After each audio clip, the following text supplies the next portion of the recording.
킴 마이클스가 지은 그리스도는 여러분 내면에서 탄생한다라는 책에서 읽어보겠습니다. 어떻게 여러분이 그리스도를 구현하게 되는 것일까? 여러분과 보편적인 그리스도 마음 사이의 분리감이나 거리를 극복함에 의해서이다. 문제는 여러분이 자기 외부의 누군가가 그리스도라고 생각하는 한 아마도 자신이 그리스도라는 사실을 받아들일 수 없다는 것이다.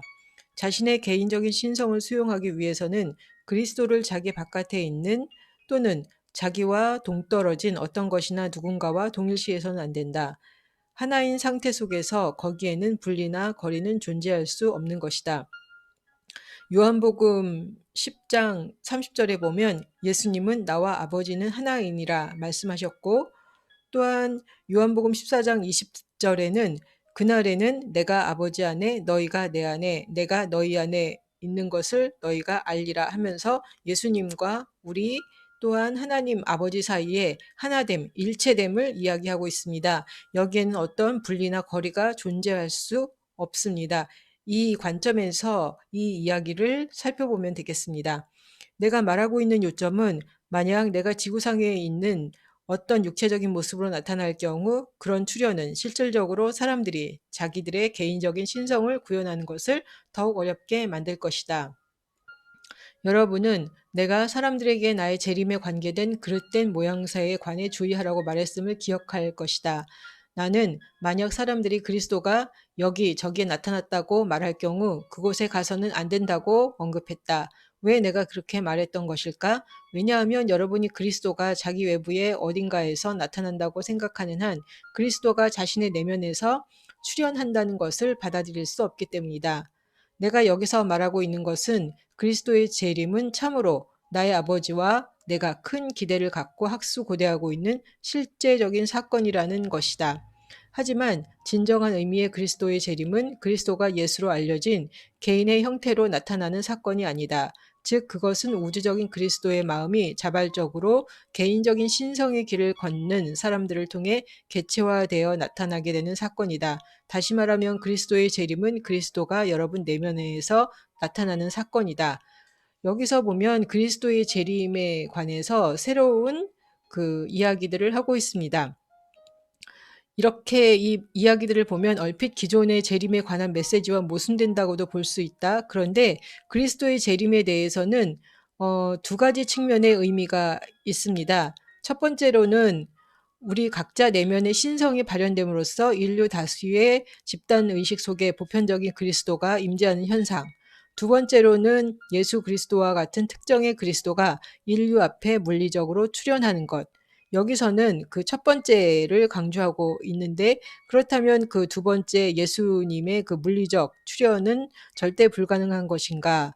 이 책을 쓴 역자는 그렇게 생각하지는 않습니다. 다만 요점은 그 예수님의 그 물리적 출현은 어디까지나 우리 각자 내면의 신성이 발현됨으로써 이것이 구현됐을 때만 가능하다라고 보고 있습니다.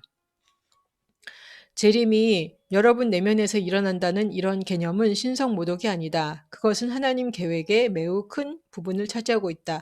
만약 내가 보편적 그리스도의 대표자로서 홀로 나타난다면 권력자들은 과거처럼 나를 재빨리 살해하게 될 것이다. 나는 이러한 일이 다시 재현되는 것을 보고 싶지가 않다. 그렇기 때문에 나는 수많은 사람들이 자기의 개인적인 신성을 완전히 구현하기를 바라는 것이다.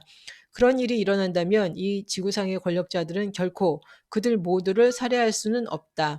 나는 또한 수백만의 사람들이 높은 단계의 개인적인 신성을 구현함으로써 그들이 내 자신의 살아있는 말들을 제시할 수 있기를 바란다. 그와 같은 일들이 발생했을 때 권력자들은 절대로 그들 모두를 침묵시킬 수는 없는 것이다. 따라서 나는 여러분이 내가 그리스도의 초림이 그리스도의 재림을 방해하는 장애가 되는 것을 바라지 않는다는 점을 이해하기를 요청한다. 그리스도의 재림에 대한 새로운 통찰을 갖고 예수님뿐만 아니라 예수님의 형제 자매인 우리들이 또한 하나님의 자녀답게 우리의 내면에서 그리스도를 구현해내는 삶을 살았으면 좋겠다라는 이야기를 하고 있습니다. 부디 여러분의 개인적인 신성이 내가 아버지의 왕국을 이 지상에 이룩하기 위한 최상의 희망이라는 것을 받아들이도록 하라. 부디 여러분이 개인적인 신성을 완전히 구현하는 것을 내가 보고 싶어 한다는 점을 수용하기 바란다. 또한 내가 수많은 여러분의 형제 자매들의 신성을 완전히 구현하기를 바란다는 것을 받아들이도록 하라. 사실 그리스도화된 존재들 사이에 경쟁 같은 것은 없다. 나의 아버지의 은총은 참으로 모든 사람들을 위해서 충분하다.